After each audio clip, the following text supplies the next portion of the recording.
Okay, let's unpack this. What if the secret to really big celebrity wealth isn't just selling a product? Imagine a famous face, like not just endorsing a brand, but actually building an entire empire behind it, brick by brick.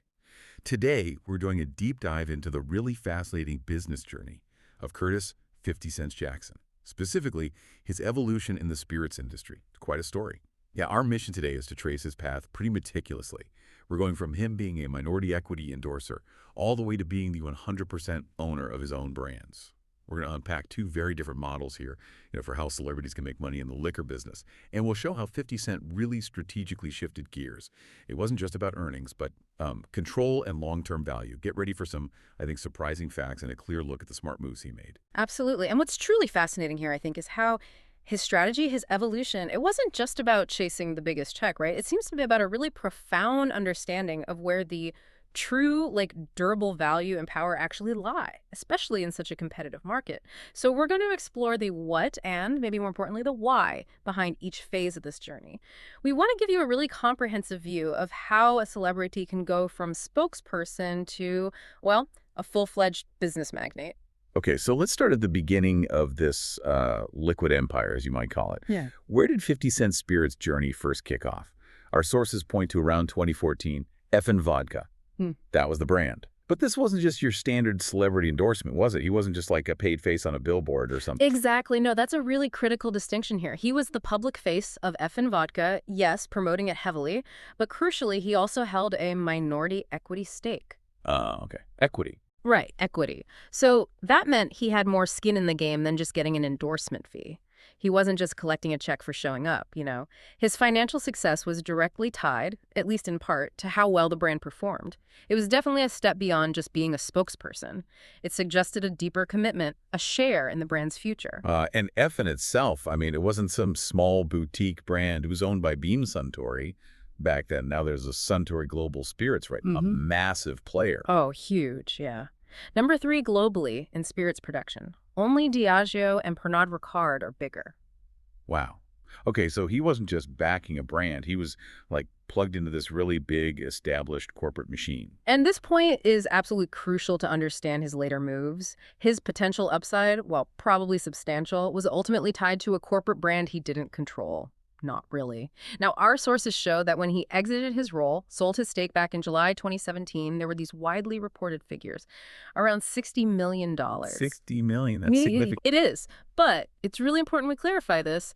That figure was never officially confirmed by Beam Suntory in any public filings. So we're talking about a widely speculated, widely reported sum, not a verified number from the company itself. Still, the reasonable takeaway is he likely monetized that minority stake for a very, very significant amount of money. Okay. But here's the thing. That experience, even if financially successful, seems to have taught him a really powerful lesson, maybe even a bit of a painful one. Equity beats a flat fee, definitely. But a minority position within a giant conglomerate, well, that still means limited control over your own destiny, your brand's direction. Right. So even with that potential big payout, he wasn't really steering the ship. Exactly. Imagine getting, reportedly $60 million, but still feeling like maybe just a cog in a much larger machine, unable to truly dictate strategy. He gained wealth, yes, absolutely, but not autonomy. Our sources really suggest this lack of control over key things, maybe marketing spend, maybe brand extensions. Who knows? That was the catalyst. That seems to be what ignited his drive for complete ownership later on. He didn't just walk away richer. He walked away, it seems, with a blueprint for what true entrepreneurial power looked like. Okay, so here's where it gets really interesting then. This is where that powerful lesson from the Effen experience really comes into play. Learning from that, 50 Cent totally shifted gears. So tell us about the birth of Sire Spirits. Right. This is his true second act, a really pivotal and very deliberate change in strategy. Jackson founded Sire Spirits, LLC. And the key, he's the 100% owner and CEO. 100%. That's a huge difference. Massive. This move positions him for what we call founder-level economics and complete, totally unencumbered brand control. Stark contrast to his Effen days. Sire Spirits is the parent company, and it owns 2 distinct premium brands, Branson Cognac and Le Chemin du Roi Champagne. Brands de Cognac and Le Chemin du Roi Champagne. Okay. So this puts him completely in the driver's seat of his own company. And when we talk about founder-level economics, I mean, he's not just getting a royalty check or a slice of the profit. He's building the entire pie, every dollar of profit, every single increase in the brand's valuation. It accrues directly to him, to his company. It's the fundamental difference between being maybe a very highly paid partner or employee and being the actual owner, the CEO, who owns the whole thing. Right. So he owns the brands, calls the shots. But I'm curious, especially for brands aiming for that ultra premium quality, does that mean 50 Cent literally built his own distilleries in France, his own vineyards? Is he making this stuff himself? Good question. No, actually. And that's quite typical, often even a strategic advantage in the premium spirits world, especially when you're aiming for specific origins like cognac or champagne and established quality. For Branson Cognac, for example, our sources point to the respected house Raymond Ragnaud. They're in Grand Champagne, France, a top region. They act as a blending and production partner. Okay, so established experts. Exactly. These are historic French maison, with centuries of expertise. So the brand owner, Sire Spirits, 50 Cent's company, controls the intellectual property, the brand identity, the marketing strategy, the overall vision. Meanwhile, the actual production, the blending, that's handled by these established artisan partners. It's a really smart way to ensure top quality and authenticity without needing to sink massive capital into building production infrastructure from day one. Makes sense. Lets them focus on brand building marketing. Precisely. Focus on what they do best. Building the brand, getting it into the market, while leveraging the heritage and the craftsmanship of these renowned producers. Okay, so what really stands out in our sources then is his unique, maybe even aggressive approach to getting these brands actually into people's hands. It's not just like magazine ads or TV commercials, is it? He seems to have found a very clever, almost unconventional way to scale these premium brands. Yeah, and this really gets to a core challenge. How do you build a premium spirits brand basically from scratch in an incredibly crowded, fiercely competitive market, maybe without the kind of ad budgets the big guys have? Well, Sire Spirits seems to have scaled through this innovative strategy. Multi-year partnerships with sports teams and venues, arenas, stadiums. Oh, the sports partnerships. Yeah. Right. We're talking about turning these huge venues into massive visibility engines, but also experiential engines for his brands. Think about it. You're at a game, maybe celebrating a big win, and his products aren't just advertised on a banner somewhere. They're integrated into that whole celebratory moment. Can you give us some examples? Sure. Our sources detail quite a few.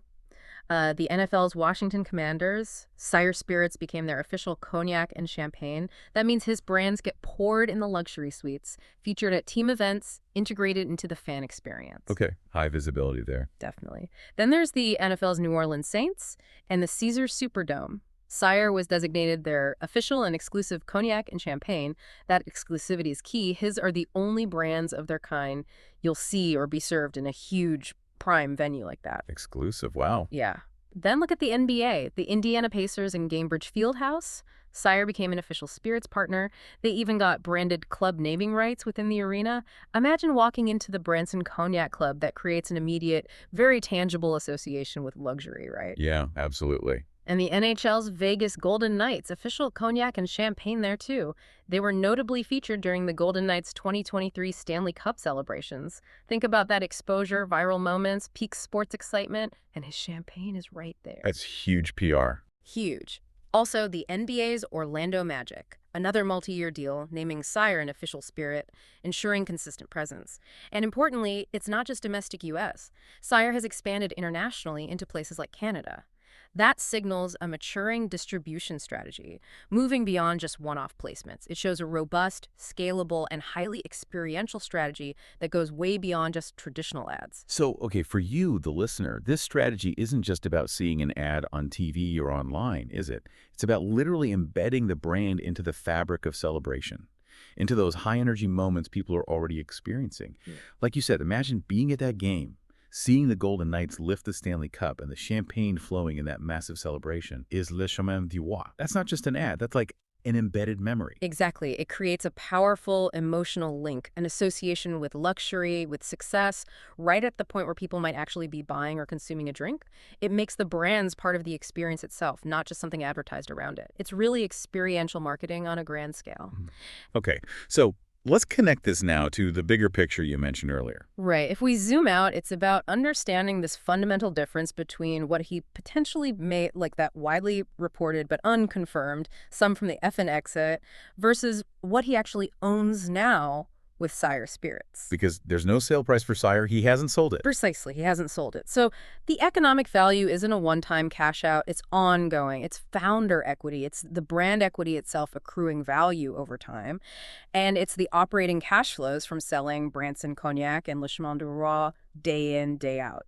Every award they win, every new market they enter, the premium positioning they maintain, all of that directly increases the enterprise value of his company, even without a sale happening.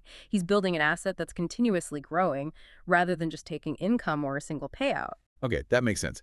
But even when you own the whole thing, the global spirits world, it's tough. It's competitive. And our sources detail some significant friction, right? Even litigation involving a bigger brand that was ironically previously in his orbit. Yeah. That adds a layer of challenge to this whole entrepreneurial journey. Indeed it does. After building Sire basically from the ground up, Jackson found himself in a really complex legal fight. He alleged that Beam Suntory, remember, the parent company of his old brand Effen, now Suntory Global Spirits, was somehow involved in a scheme. The allegation involved overcharging Sire Spirits, facilitating kickbacks, apparently through a former Sire executive. Wow, that sounds messy. Extremely messy. Our sources paint this as a deeply contentious dispute, and it really highlights the, frankly, sometimes brutal realities of competing against industry giants, even when you own your company.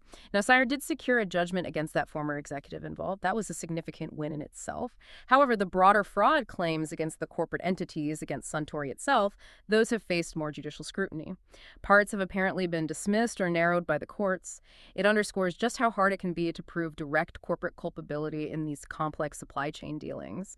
And that litigation was still ongoing into 2024. So it was a real fight. A real fight. And interestingly, this wasn't just a private business dispute for him. It became part of Jackson's more public advocacy. He started speaking out for Black-owned spirits companies more broadly.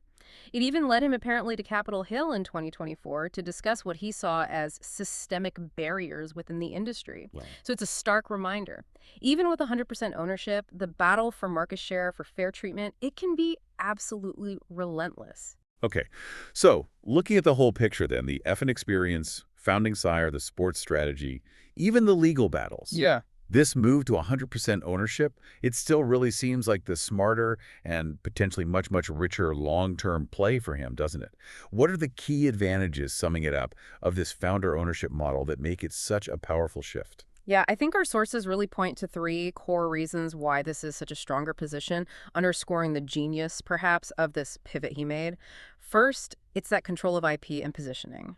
Owning Sire lets him control absolutely everything. We're talking the distinctive packaging, the crucial pricing tiers, having a Phantom, a VSOP, an XXO for the cognac range, and the entire brand story, the narrative. Which is so important for premium spirit. Critical, absolutely essential, because provenance, heritage, a compelling, consistent story, that's what resonates deeply with consumers and really drives that perceived value. He can adapt, innovate, steer the brand's identity with complete autonomy. That's a luxury he just didn't have before. Okay, control is number one. What's next? Second, it's that distribution by partnerships strategy we talked about, those multi-year team and arena deals. They're incredibly powerful. They deliver product trial, but at scale and directly in front of his target audience, people often in a celebratory mood, potentially with disposable income. Right, getting it into their hands. Exactly. It's not just advertising, it's getting the product physically into the hands of consumers in these high-energy celebratory environments. That's probably the single most powerful driver for adopting premium spirits. And at the same time, it reinforces those luxury cues, being served in suites, having a branded club named after your cognac. It solidifies the brand's high-end image and links it with success. Okay, control, distribution. What's a third? And third, fundamentally, equity compounds. Instead of just taking a one-time fee or cashing out a minority stake like with Effen, 50 Cent is essentially reinvesting in himself, in his own asset. Every bottle sold, every new market they enter, every award they win, it doesn't just generate immediate profit, although that's nice too. It builds the underlying value of Sire Spirits as an asset. like investing in your own stock. Precisely. Think of it like a growth stock, Yeah. where his personal efforts, his fame, his strategic partnerships are all directly increasing the enterprise value of his own company over time. That creates the potential for a far, far greater long-term return than that initial, even if substantial, payout from Effen ever could have. He's building an asset that grows, not just earning income. So yeah, you can really see this clear, calculated evolution from being a minority equity endorser with Effen, where, okay, he likely saw a meaningful payout, but ultimately had limited control over the brand's destiny, to becoming the 100% owner of Sire Spirits, and then scaling these brands through those really unique sports partnerships, expanding internationally, yeah, even navigating some pretty intense legal challenges along the way. It's a fascinating and incredibly strategic business journey. Absolutely. This deep dive, I think, truly illustrates the transformative power of ownership in this space. Sire's structure ensures 50 Cent captures the full upside that he helps create. He's getting his just due, you could say, in a way that many celebrity partners who are just endorsers or maybe small minority holders simply don't. It really is a masterclass in building a business where you don't just have a stake, you have full, uncompromised control over your destiny and the growth of your own enterprise. It really makes you wonder, doesn't it? When you see other celebrity endorsements out there, how many might be smarter or even exponentially richer if they actually follow this blueprint, this path of true ownership, rather than just, lending their face or name to someone else's brand? How many other famous names are potentially leaving significant value on the table by not taking that founder leap? It's definitely something to chew on as you consider the hidden structures behind the products you see every day.